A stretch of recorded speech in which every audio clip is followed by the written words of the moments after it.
everyone, and welcome to my channel. Today we will be going over our family's 2021 financial goals.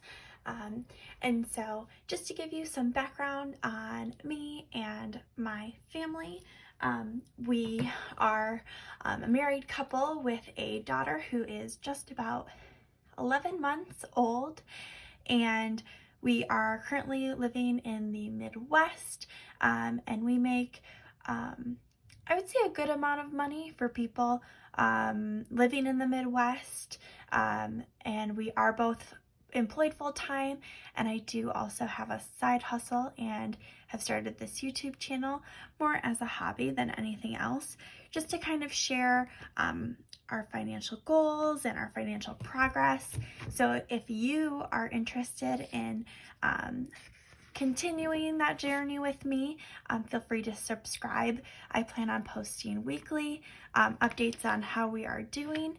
And yeah, let's get started. So I am using my Erin Condren 2021 Life Planner. I am obsessed with Erin Condren products, so you'll see them probably quite a bit on this channel. I will make sure to leave a link down below to also check out her website.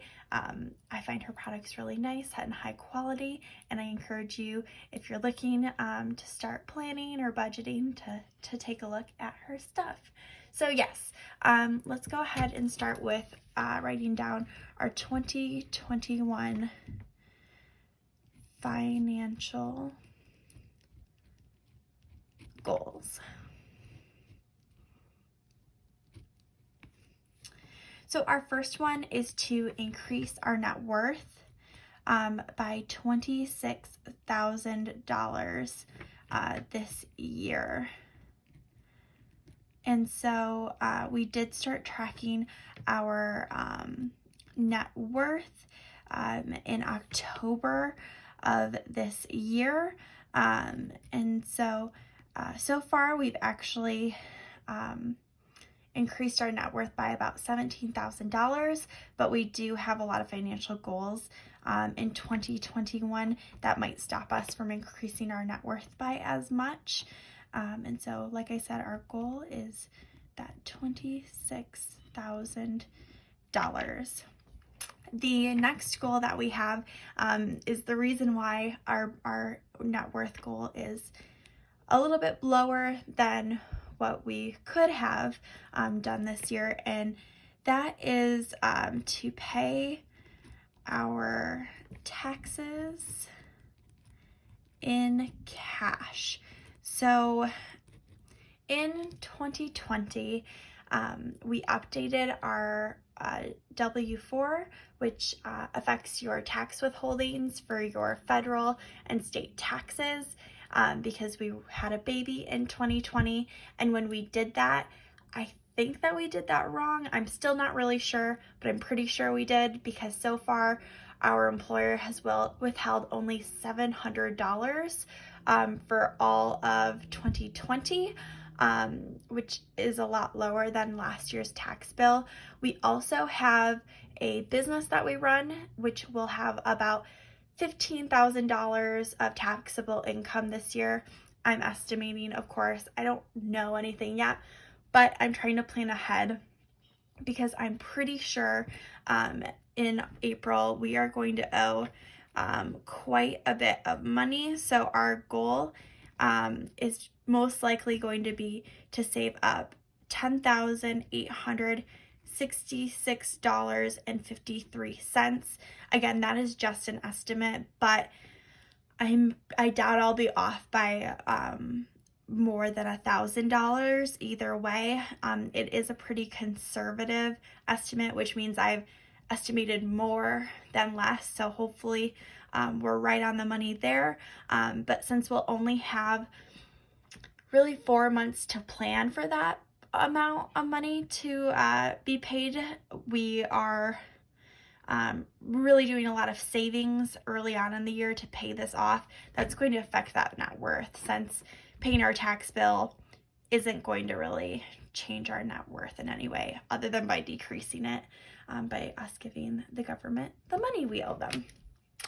And so our next goal is going to be an actual debt goal. So that is going to be to pay off our car loan. So currently we owe my father-in-law, we currently owe him $9,350. Back when I first got my first big girl job out of college, I went and I leased a car, which is in hindsight not a good idea. It was brand new. I didn't need a new car. I didn't need that new of a car. I needed a new to me car. And so I made that decision and then just hated paying that payment every single month and knowing that in 3 years I would have nothing to show for it. I wouldn't have that car. I would have just paid them a bunch of money to borrow it for an extended period of time. And so what we did was we asked my father-in-law for some money to help us buy out of our lease so that we could own the car, so that we could sell the car and pay him back the money. During that time, we went from, oh, we can be a one-car family, we both work for the same company, like we don't need 2 cars, to, well, we're having a baby and our baby she just needs this car. She needs this car so badly. Newsflash for us, babies don't need new cars. Babies need a lot of things. They don't need new cars, but nevertheless, she has a new car, and we're currently paying that off. Last year, we owed him just over $17,000 at the beginning of the year. So we've made a huge dent into this, and we're hoping to just clear it from our name in 2020. That way it can be a little less awkward at holidays, knowing that we don't owe any of our family any money. And the way our budget is set up, which you'll see if you watch more videos, feel free to subscribe to watch those other videos. You'll see that we've built into our budget specifically every month to pay him enough to get rid of this debt. So the next goals that we have are going to be more of our stretch goals. These are things we're really hoping to do, but if we don't do them, it'll be okay. These goals right here are kind of built into our budget. These next 3 are just what we're hoping that we can accomplish. It's good to challenge yourself. We really love doing that. So these are kind of our more challenging goals.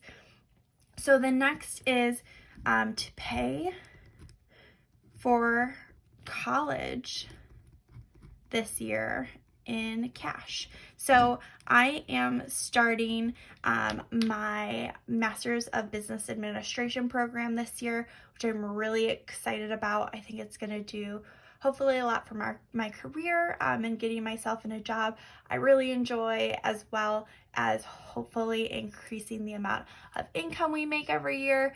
That way we can have a little bit more wiggle room to meet our other financial goals over the years. And so that is going to look like being right around $3,800 for us for this year. Now you might be thinking, wow, that's kind of low for the cost of getting a master's degree. I am going to be taking classes rather slowly.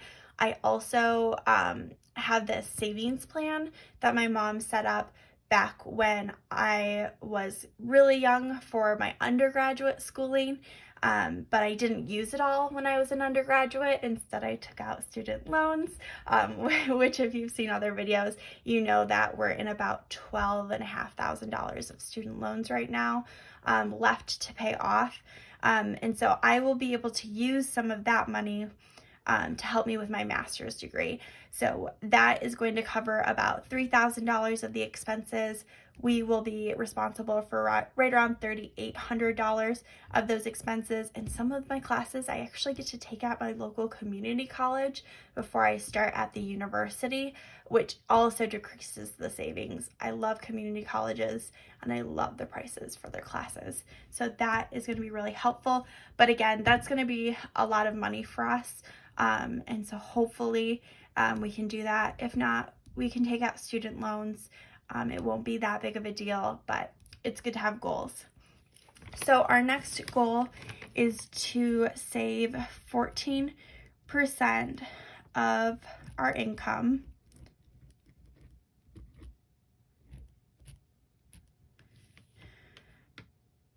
to our retirement. So when we say income, we do have my husband and I both work full time, and then we also have a business as well that we run. When we talk about income, what we're talking about is the amount of money we make from our employer, because that's a pretty static number overall. We are both hourly, so we do get overtime every once in a while, which can be really nice in helping out our budget. But again, that 14% will be our goal. Last year was 13%, and I haven't calculated it yet for 2020, but I think we're really close. So I think it'd be good to up that a little bit while we're also trying to meet all of these other goals. So that currently, what that goal money-wise looks like is right around $13,995. That's a really big estimate. We do work for a pretty large company, and we do get yearly merit increases, and it's looking like we will receive those in 2020, but we won't really know what they are until about April, and they normally go into effect in May. So that is based off of if we don't get any merit increases. So we'll see if we hit that goal or if the goal is actually higher at the end of 2021. And then our last goal won't cost us a thing on the front end, at least. It's actually to hopefully help us save money over the long term. And we're really hoping to refinance one of our mortgages. So we do have 2 mortgages in our name. One is for the house that we live in, and then the other is for the rental property that we own, which is the business that I mentioned. We make a good amount of money off of it, but we are in debt for it because of that mortgage. And so we're hoping to refinance that specific mortgage.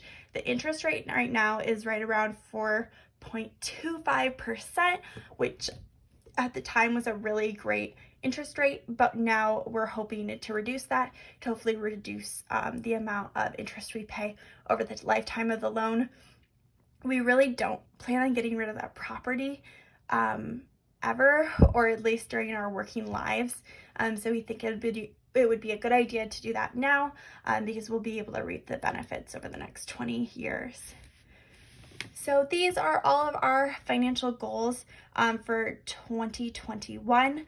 All in total, if you calculate all the ones with actual goal amounts, these 4, that would be right around $38,011.53.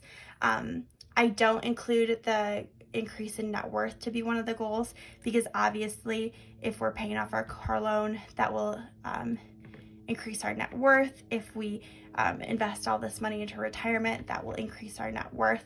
And so that's kind of more of an overarching goal of ours.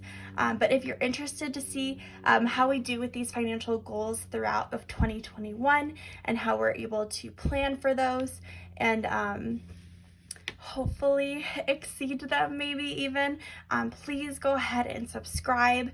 If you have any comments about our goals or want to share what your goals are, I would love to hear about them in the comments below down there. And yeah, I hope you have a great rest of your day, and I wish you the best of luck on your financial journey. Goodbye.